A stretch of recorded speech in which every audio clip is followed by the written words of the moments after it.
Malawi has been named as the poorest nation on earth. The World Bank calculated that the country's gross domestic product averaged out at just over $226 per person. 9 out of the 10 poorest nations in their survey are in Africa. I'm joined now by someone who knows Malawi well. James Woods is Malawi Director at the Business Council for Africa. Welcome to Africa Wrap, James. So why Malawi? What is it about this country that leads it to be named as the poorest country in the world? Well, Malawi, as probably is for those who know Malawi, over the years we have had problems of poverty, and we've always lingered around the top 10 poorest countries. So this isn't coming as a surprise that we're still in that category.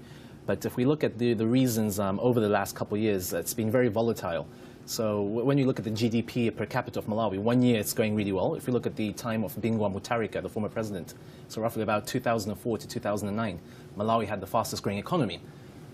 From a low base, presumably. From a low base. But now you fast forward, we're back to actually being a low-performing country. So it's very volatile in how they're performing. And now there's a few significant factors that contribute to that. One of the contributing factors that we can look at in the last 2 years would be the corruption scandal in Malawi, Cashgate, which over tens of millions of dollars was siphoned from the system, money that could have been reinvested in creating new sectors, which actually helped produce for the country. And siphoned by whom? This was siphoned by the last administration. So basically, that has had an effect. I think there may be arguments against it, but that has had a very, very big effect on that. Secondly, we're also heavily reliant on agriculture. About 85% of our export revenue is through agriculture, and 70% of that is tobacco. Now, as we do know, tobacco itself, world prices, they continue fluctuating. So we need to diversify the economy, move away from tobacco, look at other sectors. So we can add sugar, tea, which add to an extra 90% of the export. If you add that to tobacco, that's an extra 90% of export revenue. But then again, there's a competition with Kenya, Ethiopia on tea. We're sending unprocessed tea. So we're having big problems in that. Further to that, we're looking at an issue of what I would call as a cause of these symptoms, which becomes a governance issue. What I state by governance over here is that Malawi in 1994 moved from a single-party system to a multi-party system, but yet the administrative structures still remain the same, where the government controls almost all aspects of the economy. So we have over 80 parastatals of the key sectors, looking at the agricultural board, electrical board, who all report to the president. Okay, so that's quite an interesting list there. Corruption, a lack of diversity in agriculture, and governance issues. So you've summed that up very well in just a couple of minutes. It's not going to come as a surprise to anyone in Malawi, I would guess. So where is the drive coming from to change this, to address this? Okay, now Malawi, last year we had an election where the Democratic Progressive Party under Peter Mutharika won.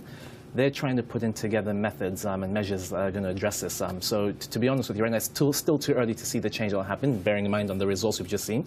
But President Mutharika, just a week ago, has put together the Public Service Reforms Act, whereby he is taking away the powers bestowed on the president and controlling the key sectors and the appointments. So a new president is giving away power? He's giving away his power for appointments in these key parastatals and key sectors for the country, whereby the problem we've had is that every time a government changes, we seem to take a step back, because now you have all these parastatals changing of CEOs, heads of the organizations are changing. So their strategy is only a short-lived strategy for development. So it's constantly, every 5 years, a new strategy is being developed.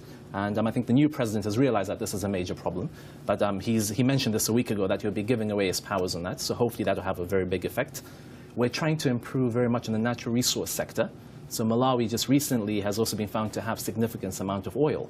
So the new president, once again, is trying to attract more investors in the oil and gas industry. And again, this has to come from outside, because there's no indigenous, there's no native oil industry there. Yes, there is no native. So that's coming from the outside. But once again, that also brings us problems. But we need to attract the right sort of investors to the country, safeguard the environment. So there is that we need to look into. The president himself as well is also, as we're looking at it, he's also cutting the amount of expenditure government is using. So he's limited trips within the country. So ministers and members of parliament only allowed about 8 trips a month locally. So it looks like now, in his first year, he is looking to address a lot of those sort of systemic problems that you identified. Yes, yeah. Does it necessarily follow that just because the Malawi is poor, that the people are suffering? Are the people suffering? I think it depends on the areas you're looking at, because once again, poverty is poverty, but we can measure happiness within poverty. So it depends on the areas. We've been discussing this over the last few weeks around the world about the floods in Malawi. So right now, people are coupled with poverty and also being homeless. lack of food, lack of accommodation, lack of clothing. So there is a lot of problems that the country is facing just beyond being named the poorest country. Okay, so we should look for progress over the term of this president, unless, as happens so often in Africa, he changes his mind, decides to stay. Fingers crossed. Thank you so much, James.